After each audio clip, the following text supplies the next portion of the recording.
gentlemen, welcome to yet another comeback show for the DarkMatch. We're doing this annually, aren't we? Yeah. Yes, not a greater comeback since the last time we made a comeback 1 year ago. Hey, don't call it a comeback. It's not our fault they keep killing our passion.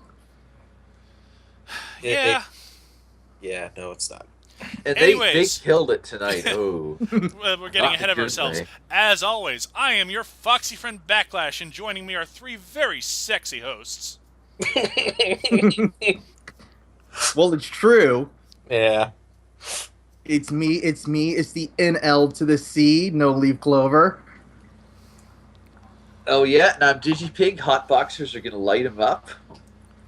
And I'm Ironbite. Ironbite Dash. And now, it's what is the Iron Sheik tweeting, well, last night? Crowd shit on the Royal Rumble! Hashtag Royal Rumble 2015. Royal Rumble Well, that in about 5 seconds, sums it up. ladies and gentlemen. And did they ever? Good. Oh my God! I'm not sure why. I mean, the heel turn from Kofi Kingston was just amazing. I didn't see it coming. Wait, what? And the way he turned on the New Day when both Big E and Xavier Woods are trying to get Roman Reigns and Ironbite. Big Show out of the ring. Ironbite. What? Don't think that happened. But it There's some happened. fumes in the air. It happened. Yeah, No, Leaf, I didn't see that coming. Then again, I didn't see it going either. no, Leaf, it happened in my dreams. Your I dreams, can dream! your dreams are better booked than the Royal Rumble. I know. Yeah, you need to hook that shit up to a dream recorder. Oh God, do I know? I don't get this. Every time the WWE has money on the table, Vince takes out a lighter and sets it on fire. He's the Joker in the Dark Knight. He is. He I fucking can burn is. this money. I mean, oh my God. There were on the show proper. We have 1, 2, 3 tag team matches, and then the triple threat. 4 if you count the pre-show. Right, exactly. Which was the New Day versus Cesaro, Tyson Kidd, and for whatever reason, Adam Rose is involved because What the hell else is he gonna do? I don't know. Quit like Justin Gabriel because holy fuck, he made the right decision.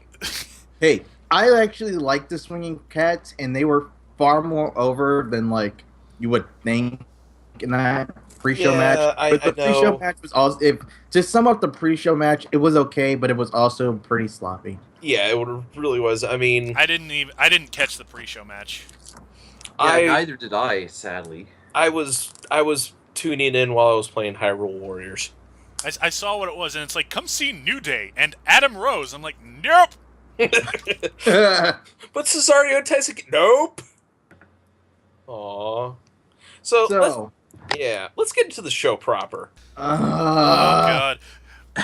You've got the new versus the old. Well, no. First, we have to talk about, because they played that goddamn numbers thing they do every year. Oh, Well, God. 18 played that at number the beginning? times, Yeah, Yeah. they played it at the top of the Yeah. show, and I love that that Triple H doesn't have any records in the Rumble, so they just made one up. What was it? I missed it. It's total cumulative hours spent in the Rumble. Oh And my God. If he has actually spent over 3 hours cumulative in the Rumble, Oh, bullshit. Bullshit. He has not. Yeah. How many Rumbles- Well. Hold on. You have to remember, he's been there since the New Generation. he's been there. He's been there since the 90s. Yeah. It's been there since 95. He did. Wait, when did I? Yeah, he's been there since 1995. So was in the Rumble all those years. So it's completely feasible. But it also, he only won one, and he's been in the company since 1995. So Yeah, 1995 he showed up. Wow. He's been, I mean, wow. He's been in the company 30 years. Wait, no, not 30. No, Yeah, that's about 25. 20. Yeah, 20. Still, I don't remember. Well, maybe this is because I haven't seen too many of the Royal Rumbles they did in the 90s, but I don't remember him being in a ton of them because usually he's either injured or the champion. Well, that's just it. He hasn't been in that many. You have to remember, it's not like Triple H, it's Hunter Hearst Helmsley and all that stuff. So he was definitely in 95. He was in 96, 97, 98. Yeah, it's feasible. 99 because he was in DX. He wasn't in 2000. He wasn't in 2001. He won 2002. Yeah, he's and been. I think after that he stopped doing them. Yeah, he was the champion. Yeah, it was pretty much. Yeah, why the hell am I in? Even yeah. So starting off, we've got the matches proper. We've got the old versus the new, the old age outlaws versus the Ascension. Oh, and you want to talk about Vince just lighting a table of money on fire? Just take a look at what he's doing to the Ascension. I don't mind that he's tweaked their gimmick from whatever it was in NXT, which was two dudes who basically beat the shit out of people. They were like ring generals. Yeah. You know? To this kind of Road Warriors gimmick. I don't mind the Road Warriors gimmick. I don't mind Demolition gimmick. It's just that they're shitting all over the Ascension, and it's sending the message of, hey, NXT, if you come up here, look what's waiting for you. I mean, bad gimmicks time. the last group of people that were okay with after leaving were Seth, Dean, and Reigns, and Bray. And Bray is kind of an iffy one. Bray is an anomaly, and got over because he was so fucking scary. Yeah, but we'll get to Bray. We'll get to Bray in a bit. Well, and Paige, you know, and Big E-ish, but for the most... I think we're kind of stretching the definition here. Yeah, we are. Yeah. So, let's talk about the Old Age Outlaws for a second. I was fucking done with commentary at this point. And this is not good, because JBL would not shut the fuck up. Because they're talking about, like, they were talking about the go-home show to Raw, where the APA, the NWO, and the New Age Outlaws all ganged up on the Ascension and basically made them look like fools. And they're just talking about, like, oh, these guys suck, blah, blah, blah, blah, blah. Like, that's a good way to book your brand new Destroyer tag team.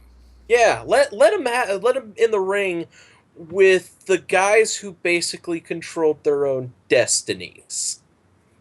If JBL's a heel commentator, he should be, like, you know, praising him and shit. He's not.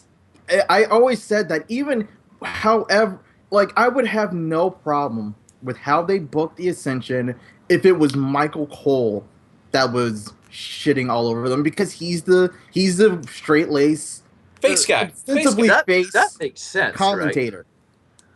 He's the face commentator. So if Cole is the one like, oh, these guys don't respect the business, how dare they say that? And it was JBL who was like, well, you know, maybe they're not the Road Warriors, but you know, I like their spunk. I like that they have balls. Then all the complaints we have essentially fucking disappear. Yeah, we'll have new complaints, but they won't be over on the fact that the people who have to talk about your match, about your guys and your product in the ring, isn't shit. One of them is just shitting all over them for no fucking reason. I don't get that. And as for the match itself, it was not good. 30 seconds in, Road Dogg and Billy Gunn wanted to go to the back to get some oxygen. Oh my god. Oh, 30 seconds in, rest holds. Yeah, 30 seconds in, we've got a rest hold. This is one of the biggest pay-per-views of the year. Rest hold. 30 seconds in, fucking playing to the crowd. 30 seconds in, I don't know what Road Dogg... And Philly, fuck you.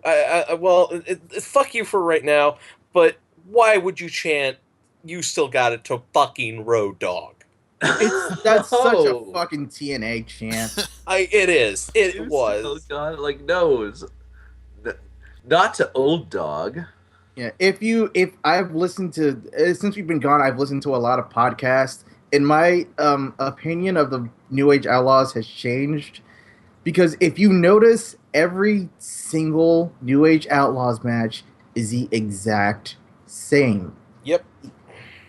Road Dogg takes all the punishment, gets beaten up, hot tag to Billy Gunn, and then we get the finish. Every single match. And speaking of the finish, yeah, Billy Gunn can barely work anymore. Billy Gunn got maybe an inch off the mat for the Famouser.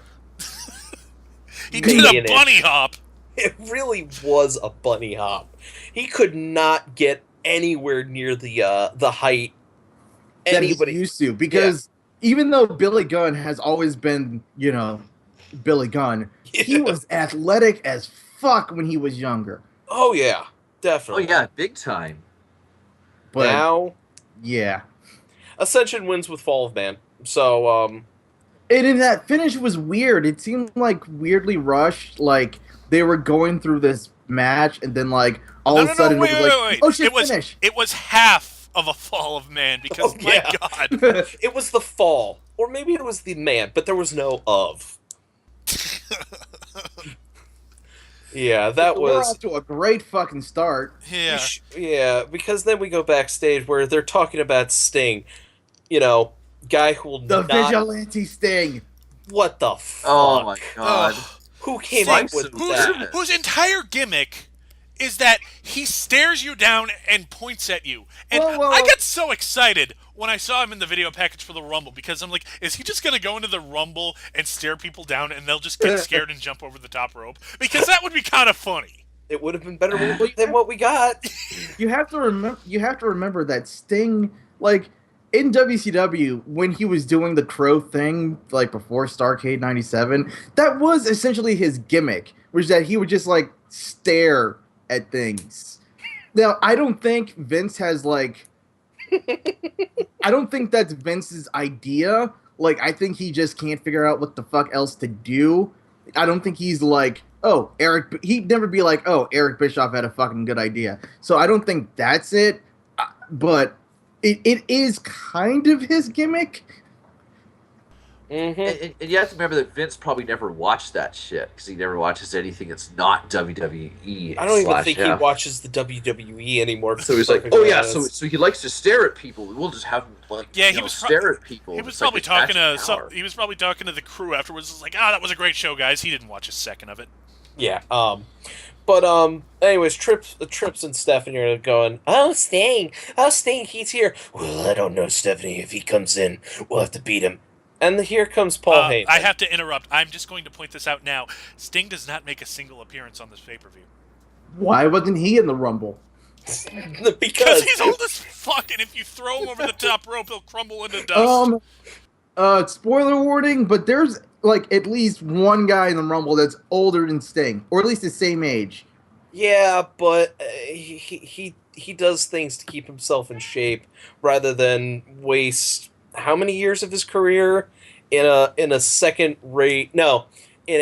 bottom rung glorified indie fed. Yeah. So, and which now airs on a channel no one gets. But yeah, in comes Paul Heyman, which Philly knows. ECW, yeah. I wish I was watching fucking ECW. I would watch the worst ECW. I would watch WWECW over this. Yeah. And he's like, I want to see fucking Ezekiel Jackson and his hot dog head with that ugly fucking belt. I would watch. I would watch CM Punk before he got all up in himself. That's not true. He's always been up in himself. You mean before he got bitter, or more bitter? Yeah, come on. He's always been a bitter guy. Anyways, He's like, yeah, we'll solve your Sting problem with Brock Lesnar. We'll get to that in a bit, because right now we've got the most entertaining tag team of all time, and then there's the Usos. Oh. I remember I don't know if I've ever liked the Usos, and the main reason is that they don't have a character. Their gimmick is that they're Samoan, but they're not even the Wild Samoans or the Head Shrinkers or anything like that. They're just They're just they're just they're just there. No, yeah, Leaf. they're No, just Leaf. Samoans. No, Leaf. Their gimmick is they're the tag team champions. That's their That gimmick. really is their gimmick. They're the guys who feud with other tag teams and hot potato the belts. That's it. That is all they are. Yeah. You remember when we had like Edge and Christian and the Dudley Boys and the Hardy Boys, and they were like Too all cool. different, and you could like root for a team because they were all different. Sadly, those days are long gone. Oh, they're different, all right. Just too different. I don't know. Well, in this match, you've got The Miz and Mizdow, and this crowd loved Mizdow. there is not a single. You could go to Corpus fucking Christi, the worst wrestling crowd of all time, and Mizdow would get over. All right. And the fact of the matter is, this is Philadelphia. This is ECW. This is the home of the idiots. This is Bizarro Land. This is not. Yeah. I know that's supposed to be Canada, but no. This is fucking Bizarro Land. Yeah, it's Toontown pretty much. Yeah, you're not gonna. You have Damien Mizdow out. There is no fucking way he's not gonna get over. Which is They have literally given that guy absolutely nothing, and he's turned everything everything I thought about Sandow. I don't think anymore. No. Because every fucking thing that they've given him has been shit since he lost Money in the Bank, and he just keeps making it fucking gold. Mm-hmm. And in a weird way, that's kind of the problem, that he keeps they keep giving him shitty stuff, and he makes it entertaining. So they keep giving him more shitty stuff, and he keeps making it entertaining. Mm-hmm. Well, guess what? Damien Mizdow will not be featured at all in this match. Well, it makes sense with the booking, but they keep dragging it out instead of just like having them break up. Yeah, and we'll get to that also in a bit, but Miz goes it alone the entire match. Mizdow basically gets in just to run interference, and I love the gimmick that Damien's got, but there's got to be a payoff to it at some point. There has to be. When does stunt double equal mimic?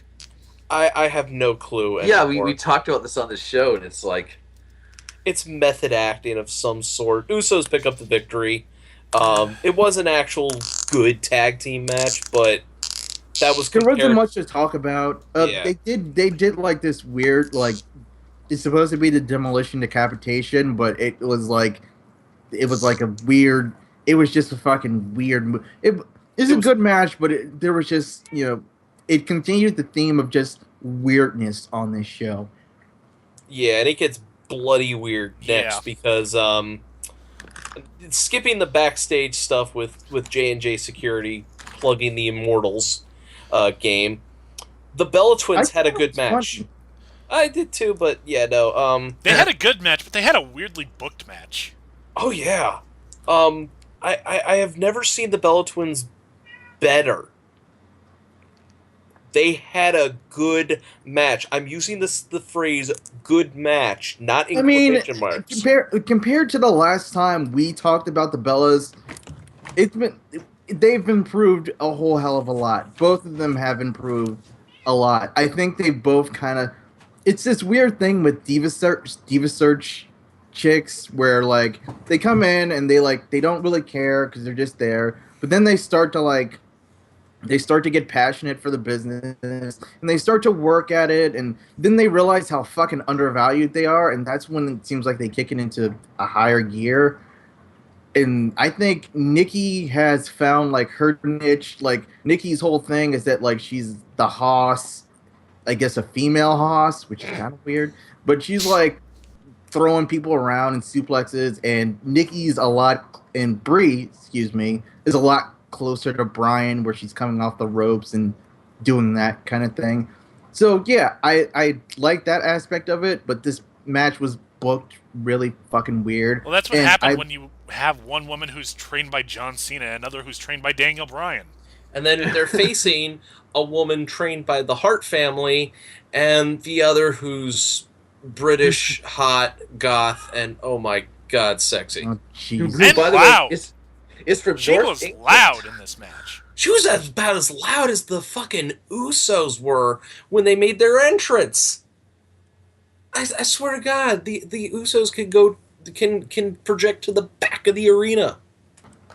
Of course, the worst part of this match is that, like, we have no idea why it's happening. No. Why? Oh, why? Didn't I haven't watched Raw.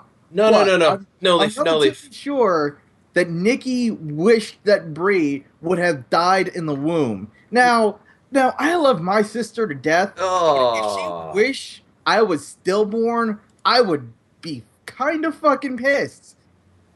Well, here's the reason why this happened. Because- Total Divas. The fact that they Oh, expect us man. to watch Total Divas is just an insult. Have you ever watched Total Divas? No! That's the only reason this That match. was fucked.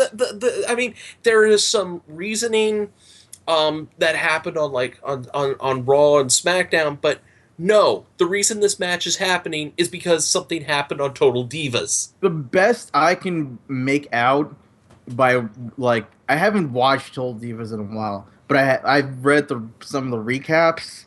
The best I can figure out is that Natty was actually, like, mad at Paige because, like, she played a prank on her, and then a couple episodes later she was mad at Paige because she licked her face, and Natty was like, don't sexually harass me, and blah blah blah. And now they're best friends. Yeah, and now they're best friends. Yeah, I don't get it. Okay, The Bella that's Twins. weird. Yeah, the Bella Twins when frickin' Nikki hits the bull hammer on Natalia. Okay, everything I said about Nikki being a hoss, she's not she's not Awesome Kong. Like, She's she not. shouldn't be fucking beating people with a forearm. It was a freaking bull hammer, like She Wade just has Barrett hot does. moves. Ugh. I just. Anyways, Yeah, that was weird, And but the Bellas were far more interesting when they were, growing up. Bella was fucking stupid and everything, but they were far more interesting as characters when they were apart. yeah. So we're gonna have a nice little pre-Rumble,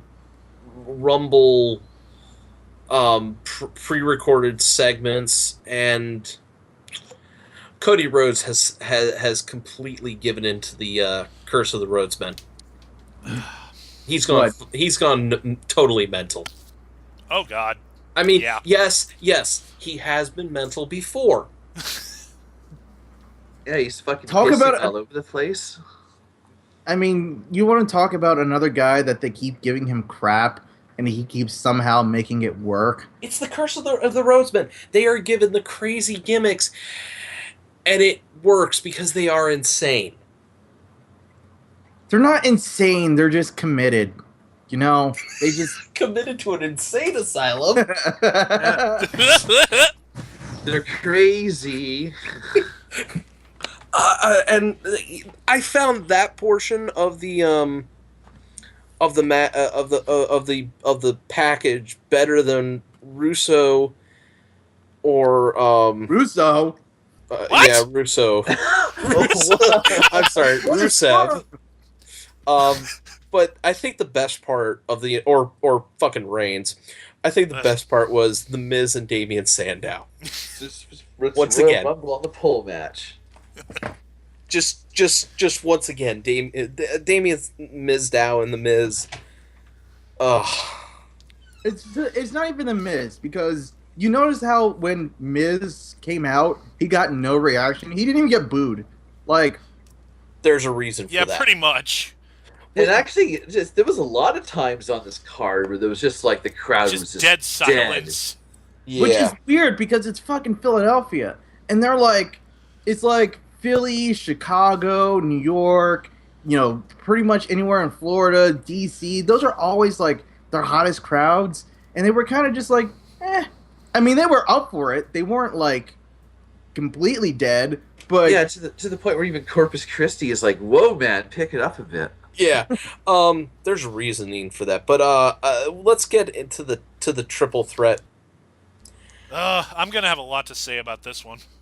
Just to begin with, the Philly crowd actually came alive for John Cena, if only to boo the fuck out of him, and he loved it.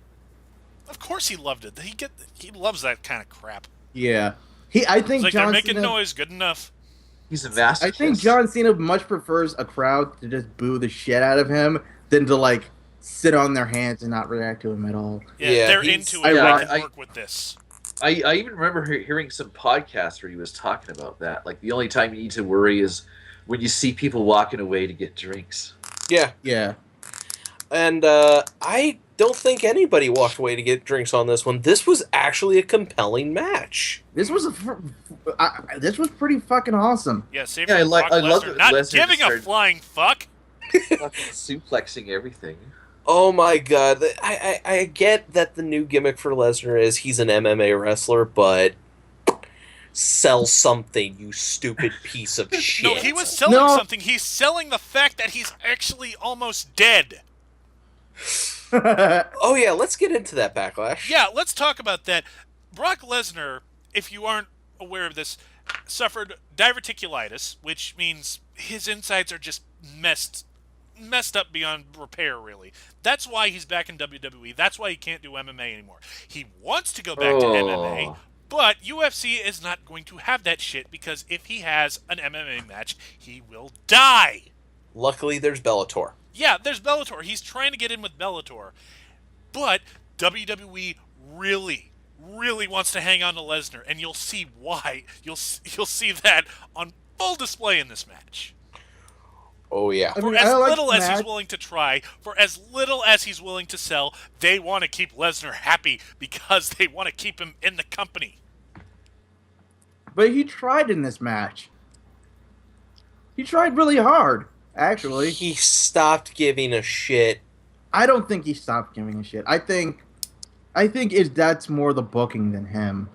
You know? Because they want to put him over as fucking like A Superman, monster. unstoppable fucking beast mode monster guy. And so, like, I know we were like going on about how he was no selling, but like he wasn't no selling like, oh, your offense is in shit, like John Cena. He was selling, it just was that he was clearly hurt, but he was such a monster that it's like he can temporarily kind of shake it off and then yeah. He didn't just temporarily shake anything off. Let's get into this. It goes through the points where it's like they beat him up and either he's selling or he's not. That's his only two modes. Yeah, and it's a switch. And Cena has that switch too, but he's usually a little more reserved. He wasn't in this match, but Lesnar was just fuck this shit. He's like, okay, this is the time where I beat people up. This isn't the time. Oh, I'm hurt. Okay, time for me to beat people up. Oh, I'm hurt. Oh, I'm going through the Spanish announce table. Oh, I'm hurt. Damn, I'm up. I win. And that, by the way, is the match. Speaking of hurting people, Jamie Noble get a new career. Oh my god! Oh yeah, we saw that. Just he got dropped on his head. It's like, fuck you guys, you know, fucking. Just he did kind of retire for a broken neck. Kinda. Jamie Noble, seriously, man, get out. Lesnar almost killed you. To be fair, this is the closest to the main event that Jamie Noble will ever fucking get. Let him have his moment, god damn it. Ain't that the truth? Oh my god. Well, the end of this match, it's basically... Well, let's talk about like some of the fucking spots. Like, oh yeah, we have to. Well, there was the German suplex, the that wasn't the whole match. The regular suplex, the other regular suplex. And just for variety, a German suplex.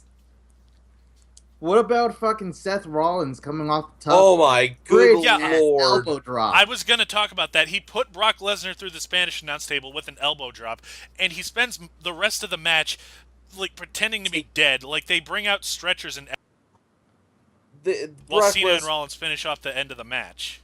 Yeah, Brock Lesnar sold that like he was dead, and I kind of was hoping he was for a second.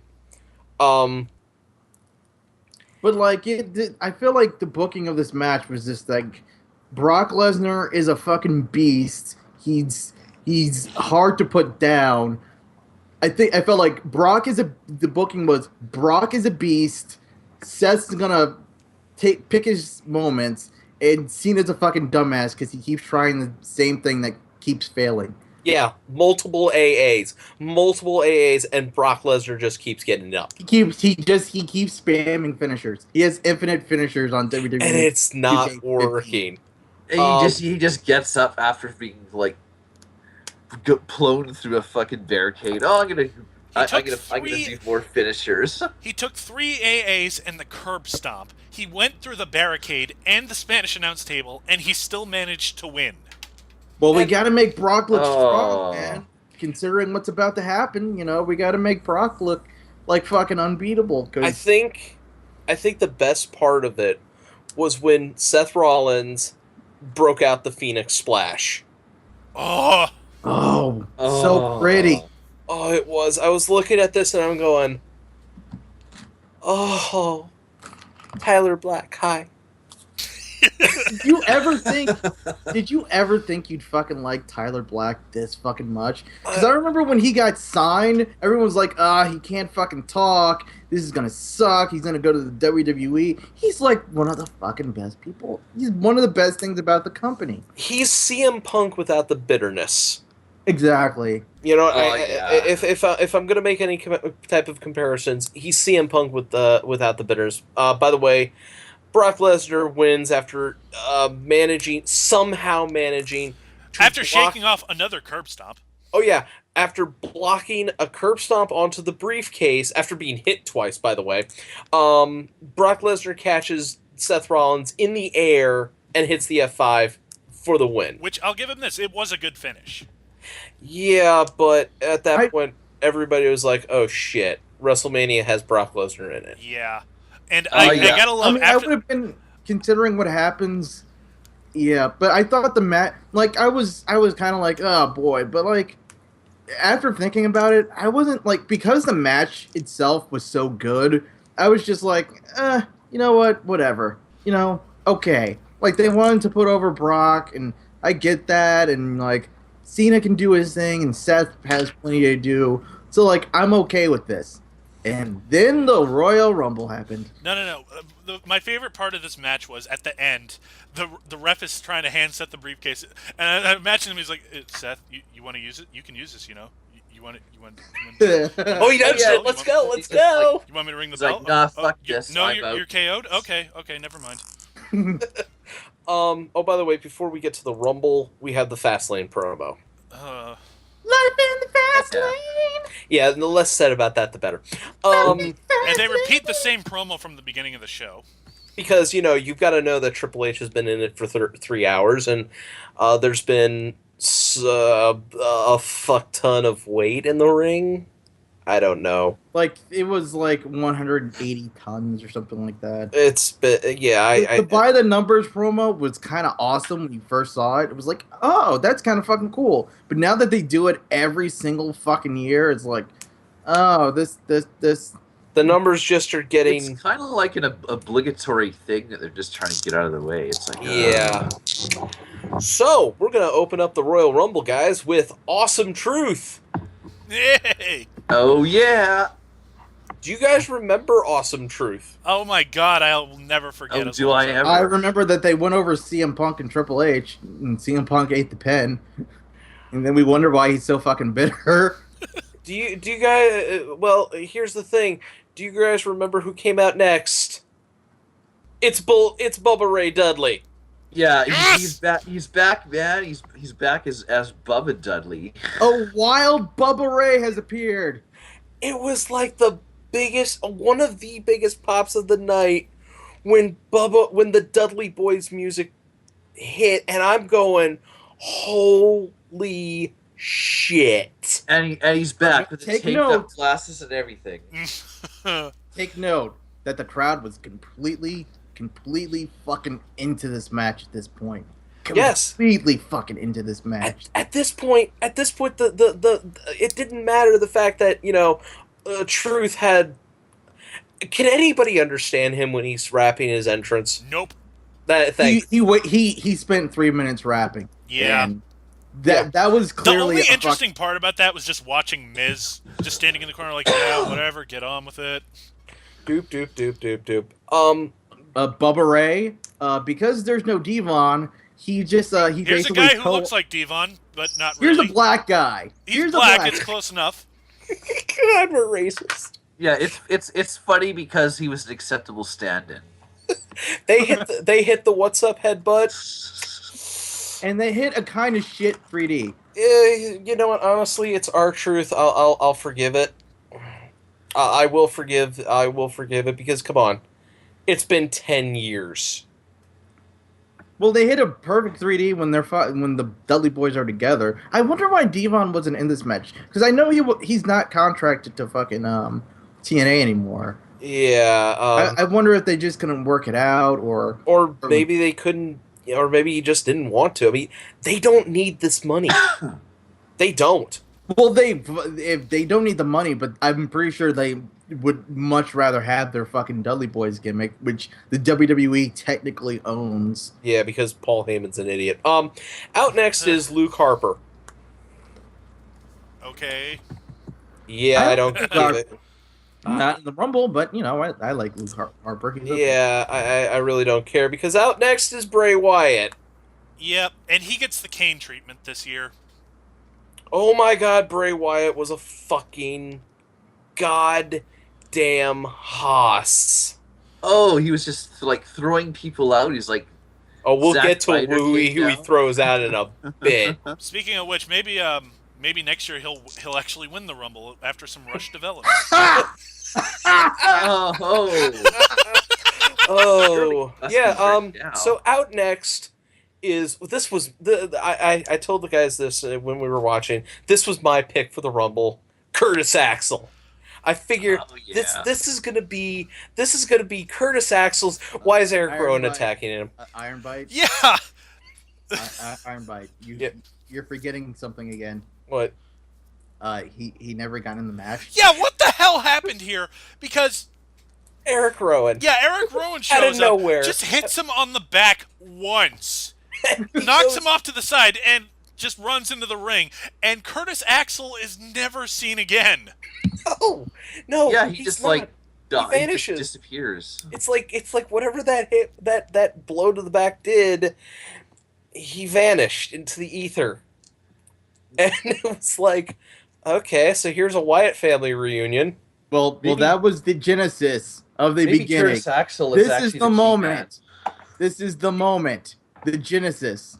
The very moment. The beginning of. The start. The beginning of the genesis of Curtis Axel not even getting to the Rumble. No. So technically, by the way, guys, right now, the Royal Rumble is still going on. So we've got a Wyatt family reunion, and... So they definitely don't do a Too Cool dance-off. And Luke Harper and Eric Rowan both get dumped out of the ring by Wyatt. Despite the fact Eric Rowan wasn't technically in the match, and the announcers point this out. Yeah. It doesn't come to anything, because guess what? Out next... It's time for the Boogeyman! And this was the best goddamn thing, because Bray Wyatt and the Boogeyman were engaged in a mating dance, everybody. There's no other way to describe that.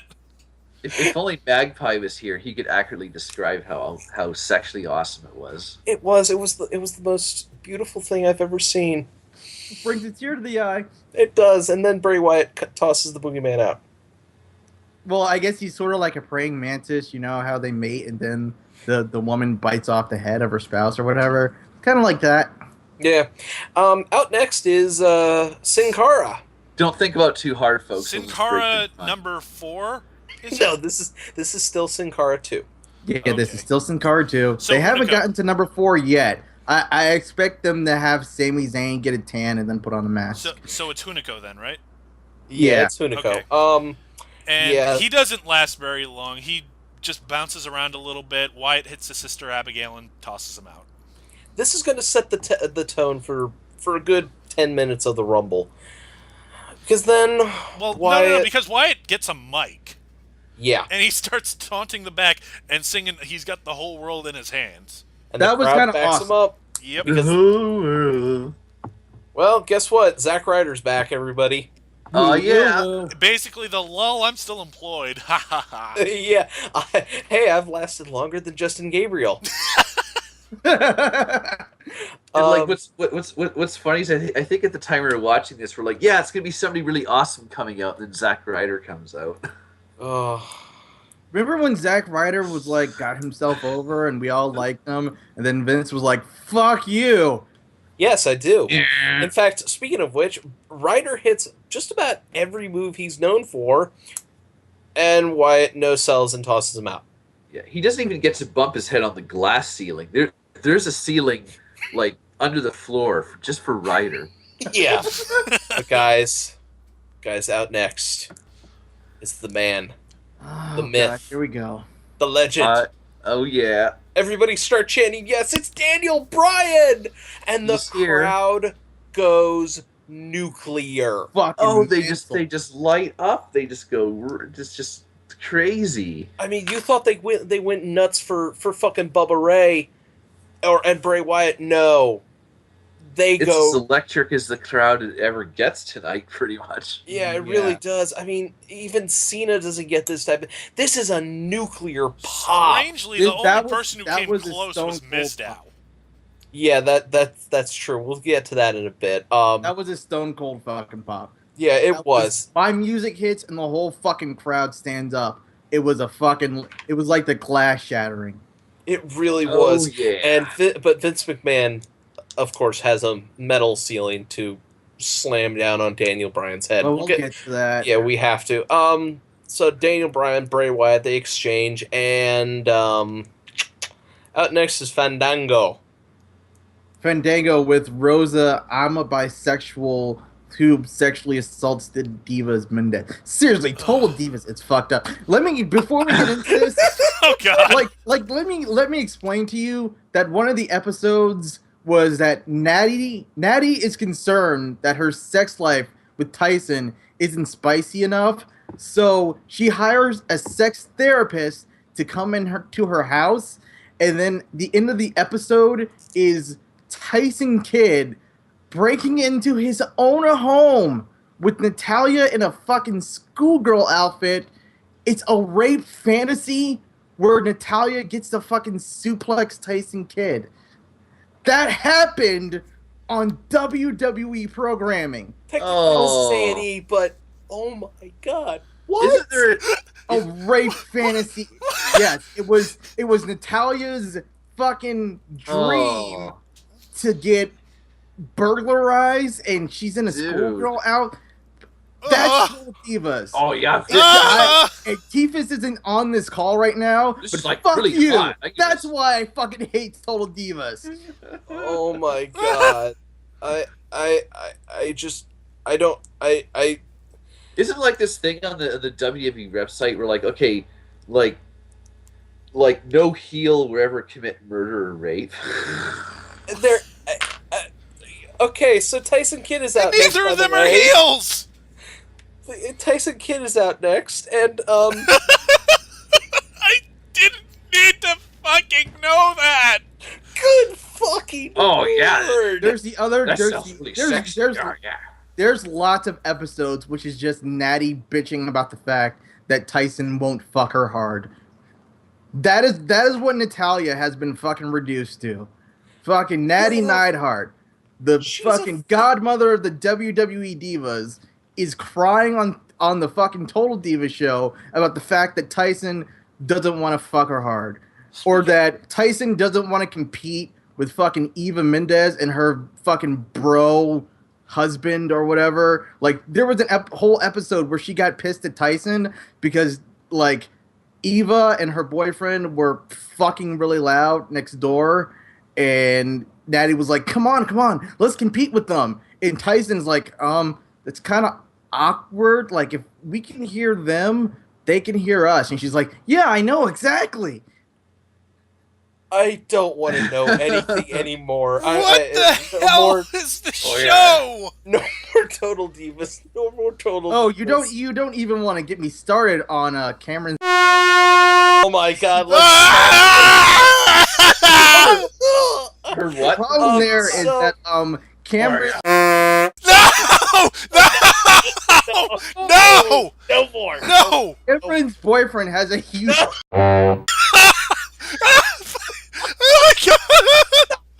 Oh my god! Cameron had some sort of. No! Blackout!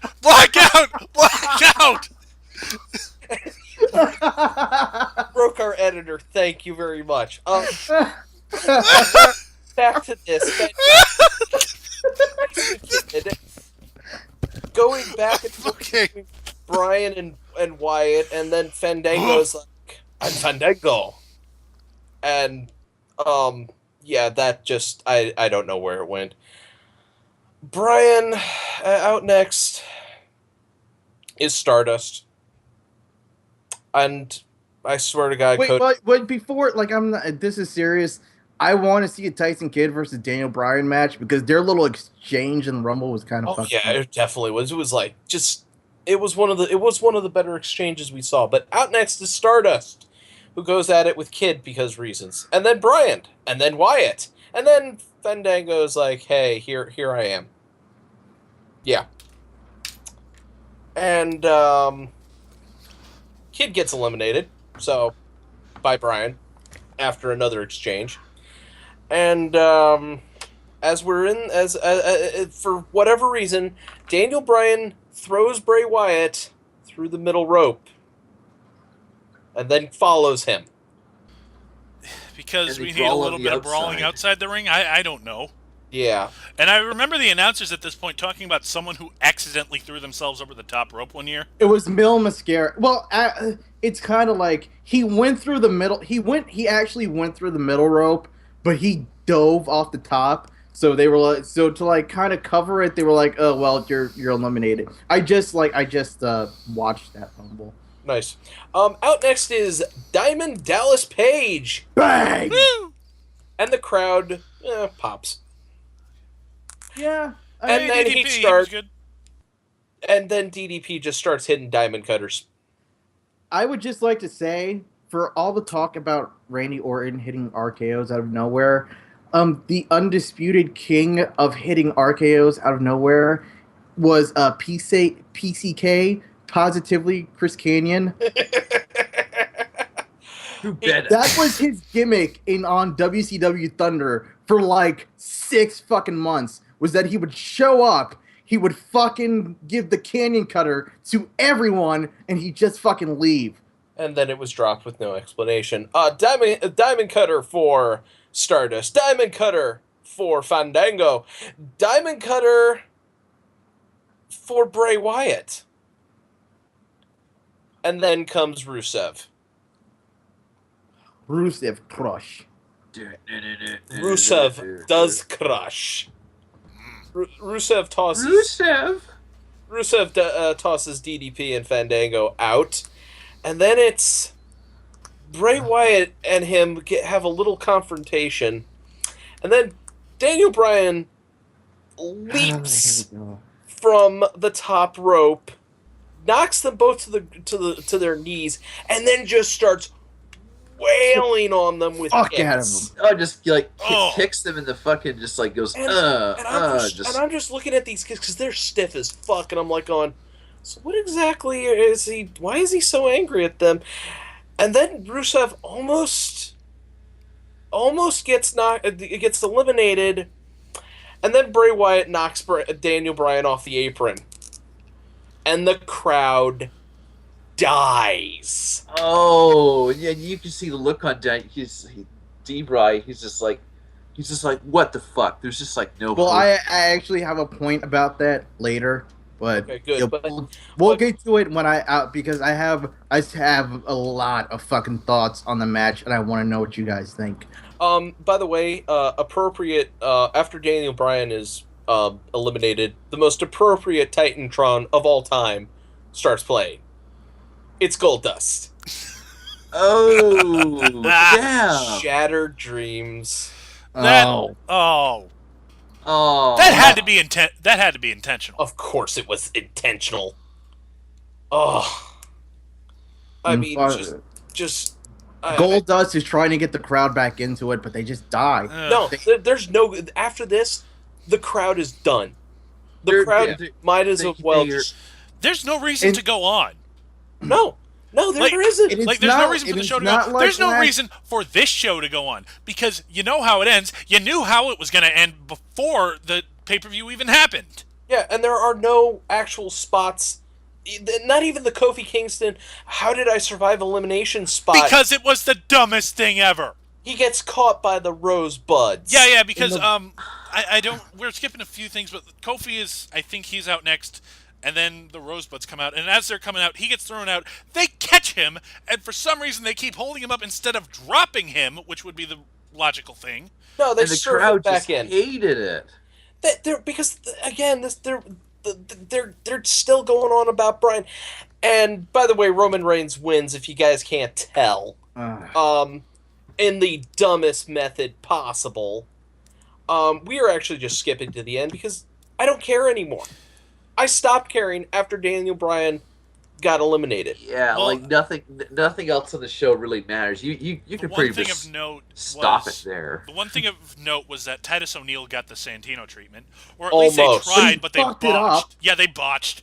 There was a botch.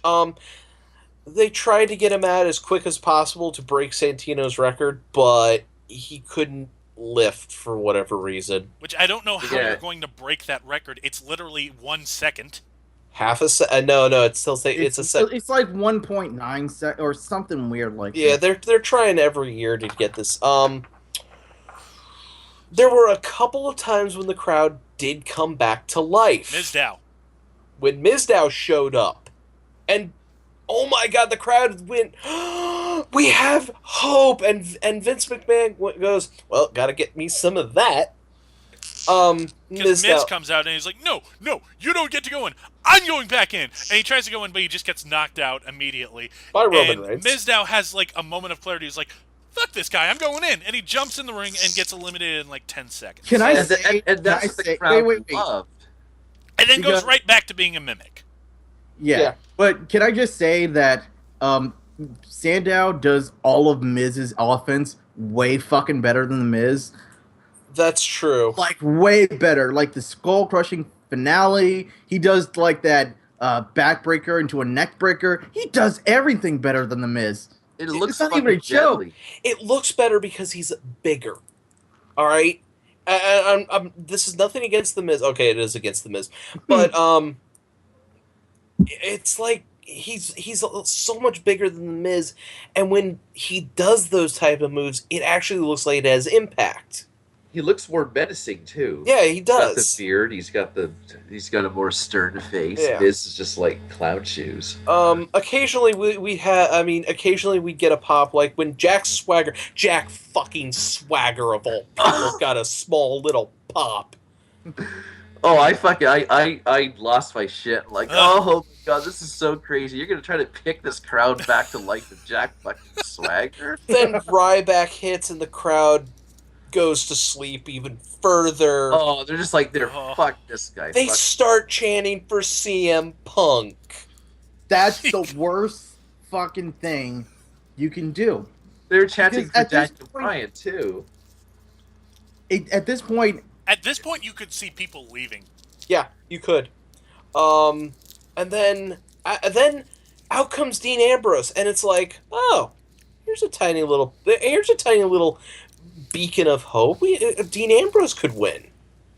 Yeah, that would like, Okay, well, maybe Dean will be in it till the end. I mean, we all know who's gonna win, but maybe Dean and Roman can have like a little face-off, and it'll be exciting. Yeah, and we had a little bit of a hopeful moment when Dolph Ziggler comes in at number 30 after Big Show. Let's see how he's eliminated. He comes off the top into the knockout punch, and then Big Show and Kane pick him up and just gently toss him to the floor. He wasn't the only one they did that to. No, he was not. They did that to Bray Wyatt. They did that to Dean Ambrose. They did that to Rusev. They put him out like put over. Trash. They fucking put over the fact that Bray was like that Bray. Oh, look how long he's been in the fucking Rumble. He's been in like 36 minutes. He's a fucking beast. Knockout punch. Fucking dropped out of the ring. Yeah.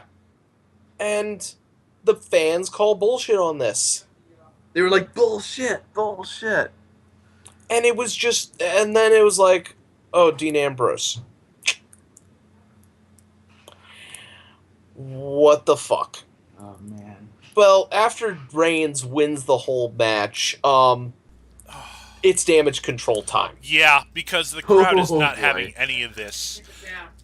So, what do they do after Roman Reigns, this unstoppable badass, defied all the odds and took down these two giants? They jump back in the ring and beat the fuck out of him.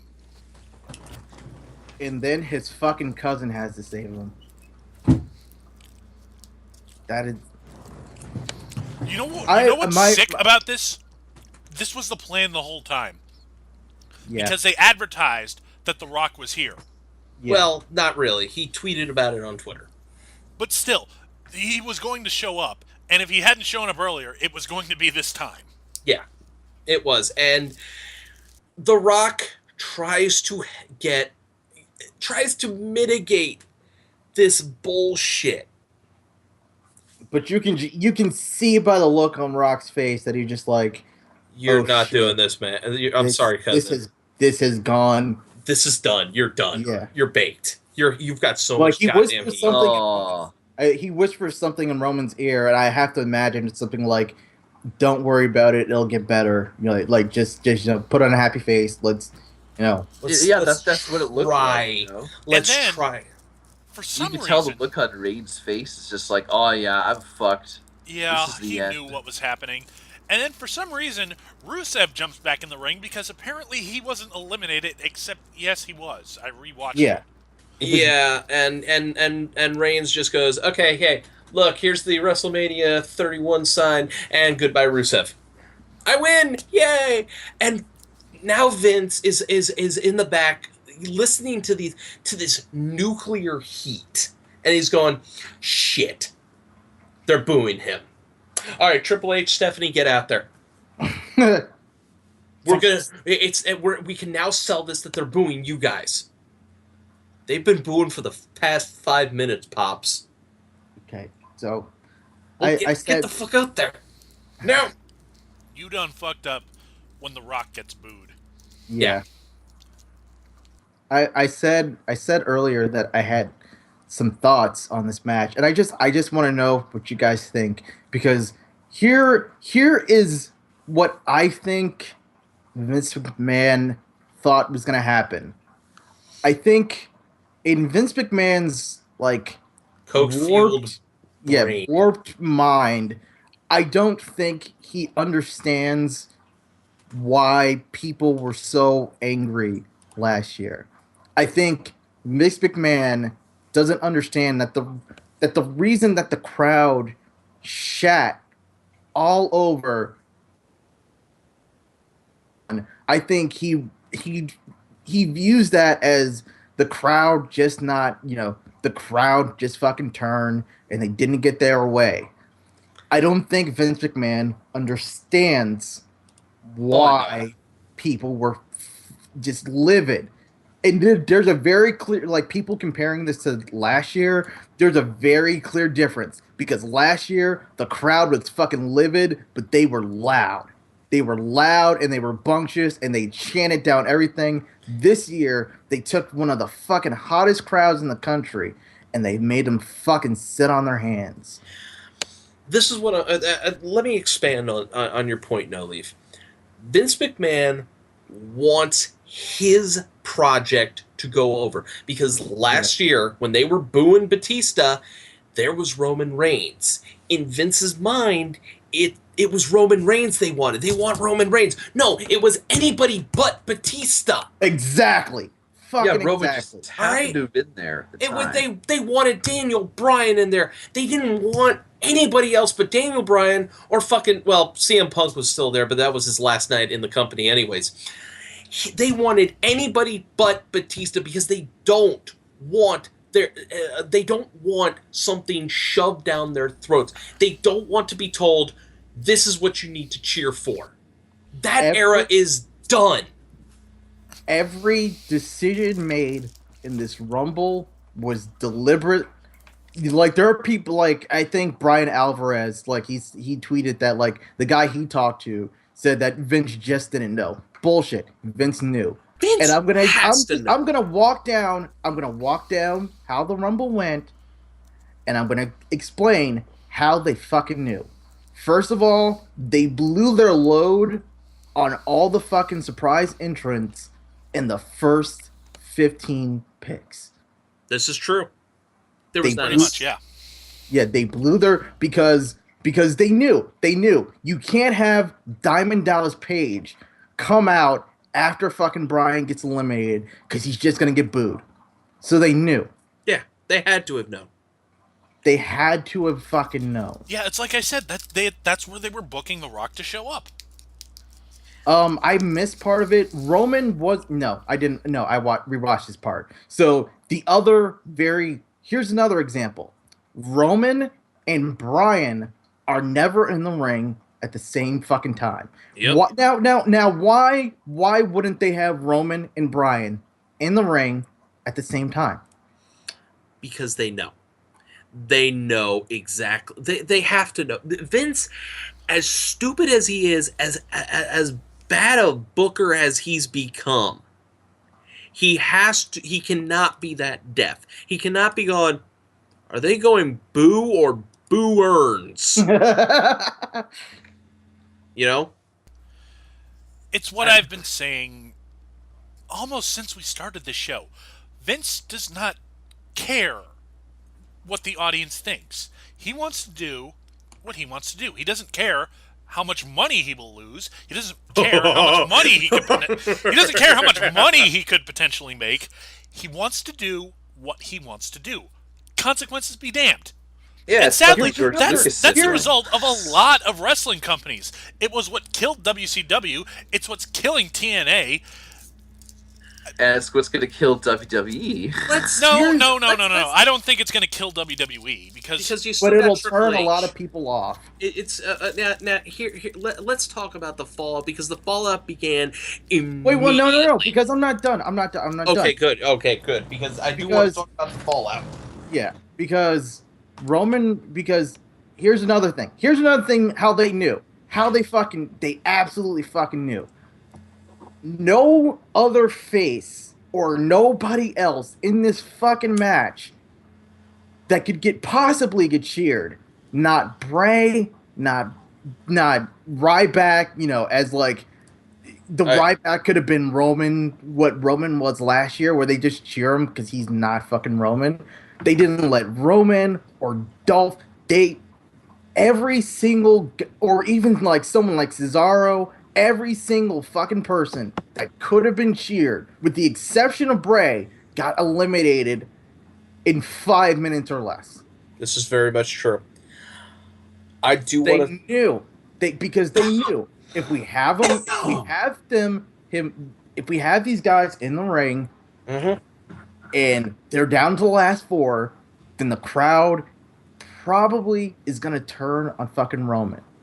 They knew. And there is no way in hell that they didn't know. No. There's no way. There's no way in hell that they didn't know that having Big Show and Kane be in the final fucking 4 was going to go over like shit. There's no way, because that's why they tried to transfer all the heat for the match onto Kane and Big Show. That's the whole point.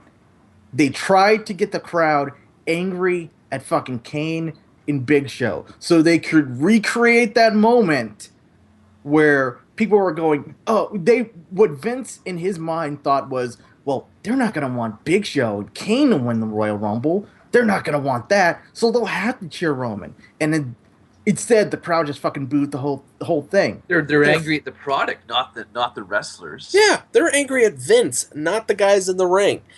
I do need to talk about the fallout because I once the Rumble was over, I went to bed.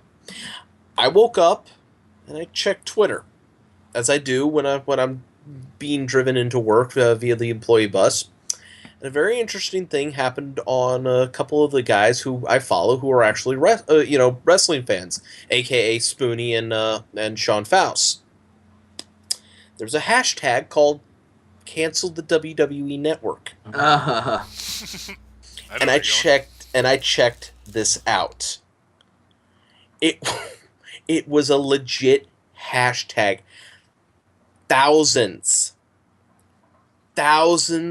and thousands of people were actually canceling their subscription to the WWE Network.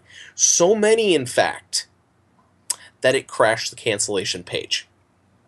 I mean, and that has to be Vince has to be shitting himself with fucking fear right now. Yeah, it crashed. These Vince is out of touch. However that's you not fucking out feel, of touch. However you fucking feel about CM Punk, I understand some people love him, some people hate him, whatever. But he was fucking right about one thing. When he said that he really doesn't understand what the hell goes on in the writing room. He feels like they just plan what happens for fucking Cena and then like they just book the rest of the show willy-nilly. That's what the fuck this feels like. They were like, how do we get Roman over? How do we get Roman over? They didn't think about it getting anybody else in this fucking match over. Not one fucking single solitary person got over in this match. No one got over in the fucking Rumble match. No one. When's the last time that happened? That fucking no one had a Royal Rumble moment. Buried. Like the whole collective roster is for the worse off now. And yet, and so that and that is the reaction. That's the amount of money Vince is losing out on this. So now, what's the point of having the network? Oh, I can watch NXT. It's on Hulu. Oh, I can watch the archives. It's on YouTube. Go to YouTube. There's literally no reason to have the network anymore because Vince doesn't give a shit about about anything. I understand that there are some people that are just like, well, why can't you just accept it? Why can't you just like sit down and enjoy it and like stop bitching and all you do is complain? Wrestling fans and wrestling promoters have a very interesting relationship with one another. Mm-hmm. You have to every fucking great booker knows you have to listen to the. You don't always have to give the audience exactly what they want. No. You know what? If they don't want Bryan in the fucking main event at WrestleMania, you know what? Fine. Okay. Like, I don't like that, but fine. The fact of the matter is, the rest of the... Even if you want Roman to win, this Rumble was booked like shit. Like, why could... There was no... Once Bryan left, there was no fucking intrigue in the match. There was nothing to fucking hang... Yeah, and that's the worst. That's the shits. Yeah, there was no intrigue, there was no heat, there was no nothing. Because everybody fucking knew what the finish was. At that point... they still could have saved it. They still could have fucking saved it. They could have called an audible. They could have called an audible. It's like, all right, you know what? Plans can change. And I'm going to say this. How different would the end have been if instead of fucking Big Show, Kane, Dean Ambrose, and Roman Reigns, and we all know Roman Reigns is going to win, how different would that have been if it was like Cesaro, Ziggler, Dean and Reigns. Then you're like, let's just use instead of Cesaro, let's just put Bray Wyatt in that role. Yeah, okay, that's right. That's even better. Bray then Wyatt, you're like, okay, well now I don't fucking know because I think I know. I know. You're looking at these 4 guys and you're going, wait a second, Ziggler, Dean, Bray, Roman. You know, I don't. Yeah, like all 4 of those Roman's guys. Like, probably gonna win, but I don't know for sure. Maybe like an interesting fucking match. This has suddenly gotten exciting again, but no, we're just gonna go with we're just gonna barrel through it, and Philly boos, and the world rejects your subscription service, which by the way, $9.99 a month, and yeah, I know I'm shilling. That's actually a goddamn good deal for the amount of content they put out. I've been watching lots of like Attitude Era and New Generation pay-per-views. I've been watching lots of WCW pay-per-views. Yeah, because I never fucking watched WCW when I was a kid. I like having the network. I don't mind paying $10 a month for it. But this kind of shit, I don't want to fuck. I don't want to support it. I haven't watched a full episode of Monday Night Raw since Brock became champion. And this is not enticing me to watch Monday Night Raw. It's not even enticing me to watch the pay-per-view that I get for fucking free thanks to my subscription. I would much rather watch fucking our Evolution again. Oh my god. You know, how sad is it that during the finish of the Rumble, I was praying for a botch. I was praying for a botch. You guys heard me when we were watching this together. Yeah. I was saying, when they had Roman Reigns dangling off the apron, I was saying, please fall. Please fall. Just fall. Big Show has to be in the fucking main event. Yeah. Oh, yeah. Like, that would have been weird, but I'm like, okay, that's unexpected. I'm suddenly interested. It would have been the audible, because... And I just don't understand how Triple H has not assassinated Vince McMahon at this point. Because let's talk NXT for a second. Let's talk about the storyline they had with Sami Zayn chasing the fucking title for almost a year. And you're engaged, you're involved, you want to see Sami Zayn finally capture that big one. And at our Evolution, he puts on a fucking 30-minute clinic with Adrian Neville, and finally wins the big one. And you're looking at that going, this is how the story's supposed to end. This is how it's supposed to win. This is supposed to how it goes. And they want Roman to be like Cena, but they don't understand why Cena... I think they still figure that the reason that Cena gets booed and cheered is just because, I don't know, the crowd's going to be, the audience is going to do whatever it wants. The reason that the audience still boos Cena is because in fucking 2005, when the crowd was booing Cena, Vince ignored the fuck out of it. He ignored what the audience wanted. That's the whole reason people fucking hate Cena. Because I got news for you. It's not because Cena's a bad wrestler. No, he's not. He has fucking phenomenal matches on almost every fucking pay-per-view. I can't remember the last time Cena had a bad match. Ever. When's the last time he had a bad fucking match? Jesus. Oh, like even the recent one with Randy Orton was good in the Hell in the Cell. Yeah, I mean, he just... In Vince and the fucking powers that be and fucking WWE don't understand that the reason that people boo Cena, the reason why they didn't get behind guys like Lex Luger and fucking Diesel and even Shawn in 1996 or Sheamus, or the reason why they never really got behind Randy Orton or Jack Swagger or Alberto Del Rio is because of this exact same shit right fucking here. Because they don't fucking listen. That's it in a fucking nutshell. Vince wants his fucking guy, and he wants his guy to look the way he wants his fucking guy to be. He doesn't want to, it doesn't matter how many people fucking chant yes, it doesn't matter how many people sell It doesn't matter how many people buy Daniel Bryan t-shirts. It doesn't matter that he has crossover appeal. It doesn't matter that women, children, adults 18 to 34, whatever fucking demographic. It doesn't matter that everybody fucking loves Daniel Bryan. It doesn't fucking matter. Because he doesn't want Bryan to be fucking top guy. We're just gonna I said this on the forums earlier. Like, Bret Hart was always the most beloved. He was the most beloved guy of the fucking new generation. And Vince would always kind of put the belt on him, and he'd kind of main event. But within 4 or 5 months, Vince would start building the next guy because he didn't view fucking Bret Hart. Bret Hart. He didn't think Bret could be the man. He didn't think fucking Bret Hart could be the man. And so you build up fucking Yokozuna. You build up Lex Luger. Who's out of here. Build up fucking Hogan again.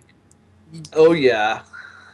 They keep trying to fucking do it.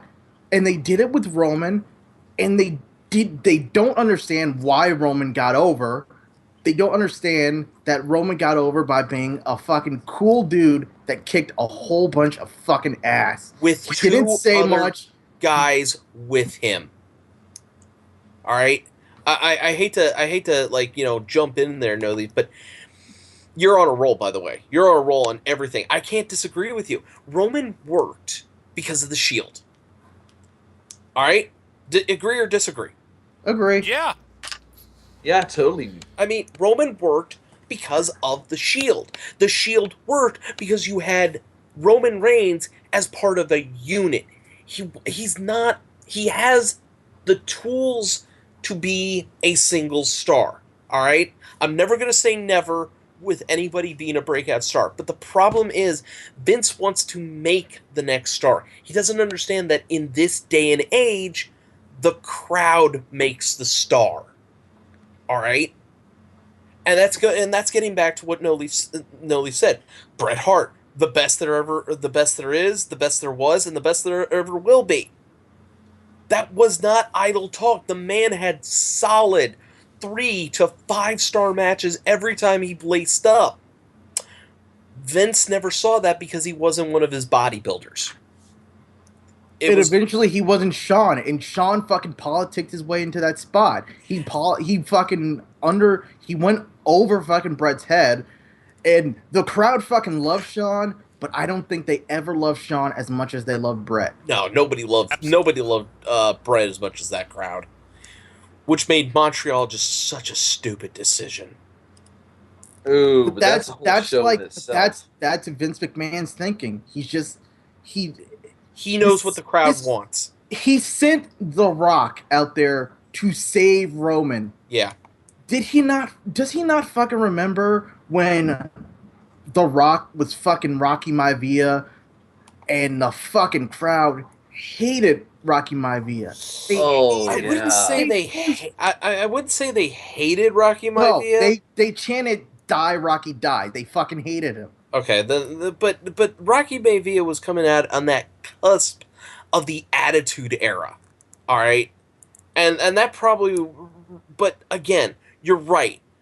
The crowd makes the start. The reason why The Rock worked so well is because he connected with the crowd. Roman Reigns hasn't been given a chance to connect with the crowd. The crowd has been told, you connect with him. Exactly. You connect with him. No, I don't. You connect with him, damn it. I'm Vincent Kennedy McMahon. God damn it. Where's my victory Twinkie? I have to think how different things might have been if Roman wasn't out with his hernia earlier this year.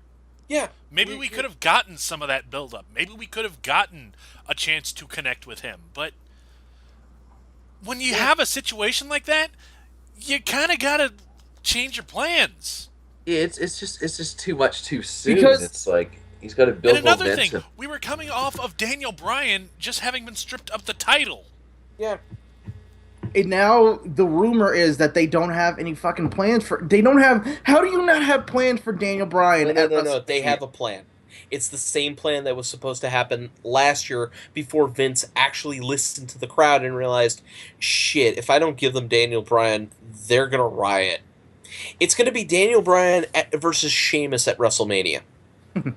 Oh, I mean, come on, really again?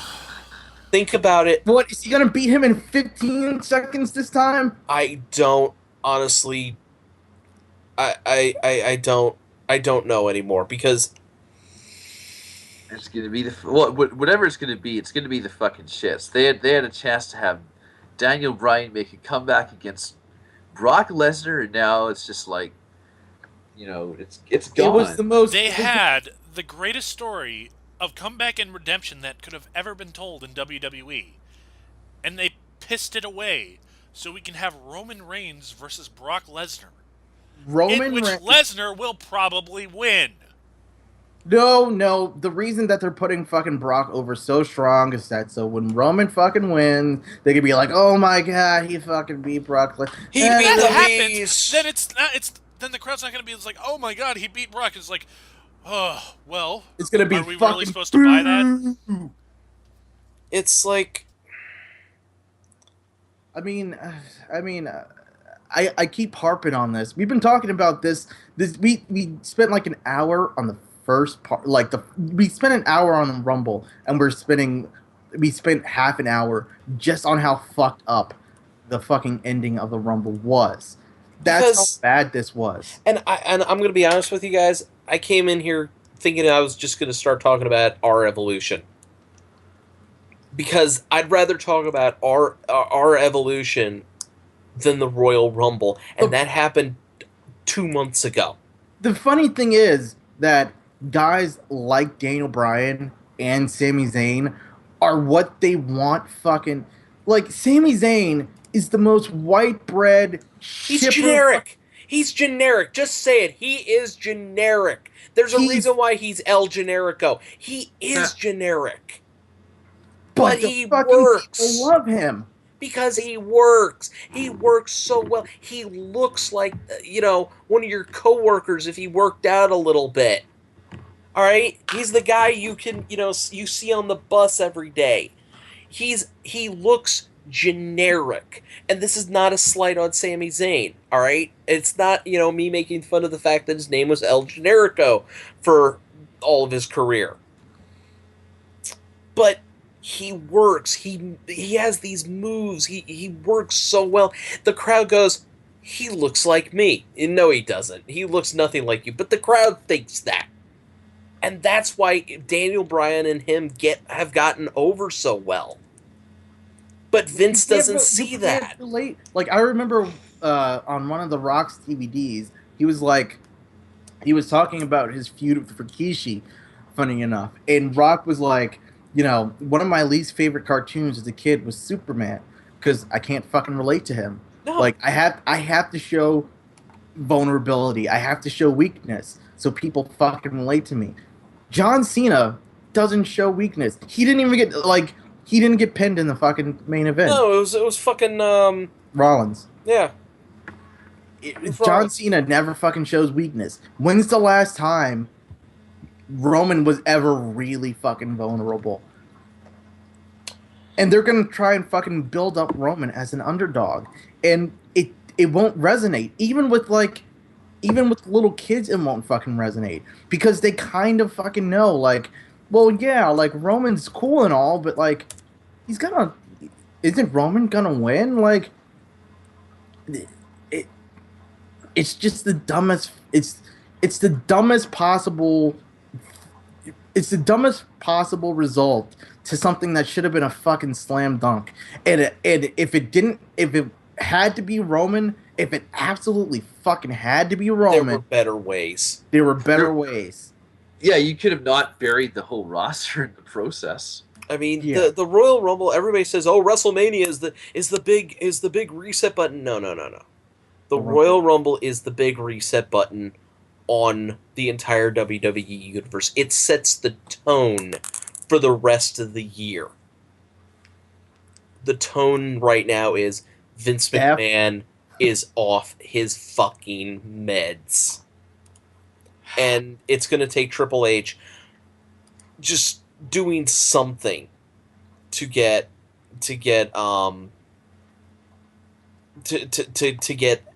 anything salvageable for WrestleMania. And they've got 60 days to do it, but I don't think they can. Yeah, I mean, they booked themselves in the corner because you can't backdoor Daniel Bryan into the main event. No. That would be going to the well too many times. But Wait, what? No, honestly, you can't, because it's like you can't do that because you just can't. It doesn't make sense to do that twice in a year, two times in a row. The only way it works is if you have Roman lose the title shot, but then you fucking undo all the work you did. The main event has to be Brock Lesnar versus Roman Reigns. It has to be now. You can say they can't go back to, they can't insert Daniel Bryan again, but Randy Orton versus John Cena part blah blah blah blah blah blah blah blah, blah says otherwise, as well as twice in a lifetime. True. All right, I'm sorry. They can go back to that well.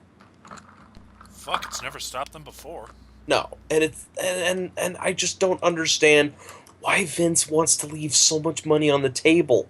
By the way, the WWE stock price dropped a point after last night. Just a point? That's pretty rough. But yeah, we might be kind of just talking in circles at this point. Do we have anything else we want to say about the Rumble, or? Everything aside, even like booking aside, Roman winning aside, Daniel Bryan getting eliminated aside, this was a bad, poorly booked Rumble. Yeah. It didn't have much of a story.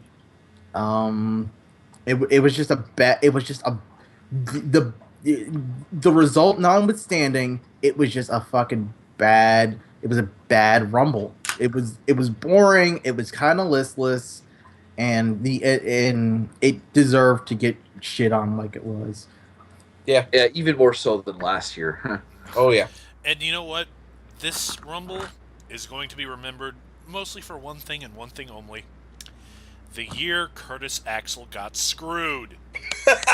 Yes. Oh my god. Seriously. Axel.